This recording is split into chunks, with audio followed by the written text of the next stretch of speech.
കഫേയുടെ മറ്റൊരു ഫുഡ് ബ്ലോഗിലേക്ക് എല്ലാ മാന്യപ്രേക്ഷകർക്കും ഹൃദയം നിറഞ്ഞ സ്വാഗതം. നമ്മളിപ്പോൾ കഴക്കൂട്ടത്താണുള്ളത്. കഴക്കൂട്ടത്ത് UST ഗ്ലോബലിന് ഇൻഫോസിനും അടുത്തുള്ള മലബാർ കിസ എന്ന് പറയുന്ന റെസ്റ്റോറൻറ്റിലേക്കാണ് വന്നിരിക്കുന്നത്. ഇവിടെ കിട്ടില്ലൻ കല്യാണ ബിരിയാണി, അതായത് കല്യാണ ദം ബിരിയാണി കിട്ടുമെന്ന് അറിഞ്ഞ് വന്നതാണ്. നമ്മുടെ സുഹൃത്തായ രഞ്ജു വിയമാണ് ഈ ഒരു സ്പോട്ട് നമുക്ക് സജസ്റ്റ് ചെയ്തത്. അപ്പോൾ ഞാൻ ആദ്യമായിട്ടാണ് ഇവിടെ വരുന്നത്. അപ്പോൾ ഇവിടുന്ന് ബിരിയാണി കഴിക്കണം, അതിൻ്റെ എക്സ്പീരിയൻസൊക്കെ പ്രേക്ഷകരോട് പങ്കുവെക്കണം. അപ്പോൾ നമുക്ക് ബിരിയാണി വന്നിട്ടുണ്ട്. ബിരിയാണി ആണെങ്കിലും അതോടൊപ്പം തരുന്ന സവാളയാണെങ്കിലും അച്ചാറാണെങ്കിലൊക്കെ വളരെ നല്ല ടേസ്റ്റായിരുന്നു. അതുകൊണ്ട് തന്നെ ബിരിയാണി നല്ല സൂപ്പർ ബിരിയാണിയാണ്. ഞങ്ങൾ ഫസ്റ്റ് നമ്മൾ ചിക്കൻ ബിരിയാണി കഴിച്ചു. ചിക്കൻ ബിരിയാണി കഴിച്ചതിന് ശേഷം നമ്മൾ ഒരു ബീഫ് ബിരിയാണിയുടെ വാങ്ങി ട്രൈ ചെയ്തു, അതിൻ്റെ ഒരു ടേസ്റ്റ് എക്സ്പീരിയൻസ് ചെയ്യാൻ വേണ്ടി.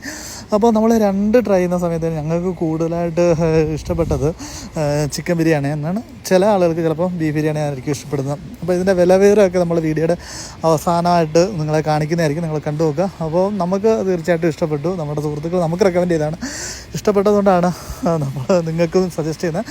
അപ്പോൾ നിങ്ങൾ കഴക്കൂട്ടത്തേക്കൊക്കെ വരുവാണെങ്കിൽ ഒരു കല്യാണ വീട്ടിൽ ഒരു ദം ബിരിയാണി കഴിക്കണമെന്ന് തോന്നിക്കഴിഞ്ഞാൽ തീർച്ചയായിട്ടും നിങ്ങൾക്ക് സജസ്റ്റ് ചെയ്യുന്ന ഒരു സ്ഥലമാണ് തിരുവനന്തപുരത്തെ കഴക്കൂട്ടത്ത് UST ഗ്ലോബലിന് ഇൻഫോസിനും അടുത്തുള്ള മലബാർ കിസ എന്ന് പറയുന്ന ഈ ഒരു റെസ്റ്റോറൻറ്റ്.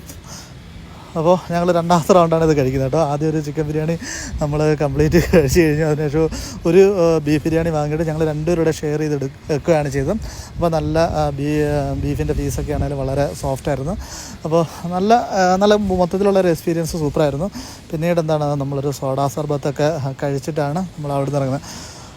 അപ്പോൾ ഈ വീഡിയോ എല്ലാവർക്കും ഇഷ്ടമായിരുന്നു. വീണ്ടും മറ്റൊരു വീഡിയോനെ കാണാം. അതുവരേക്കും ബൈ ബൈ, താങ്ക് യു.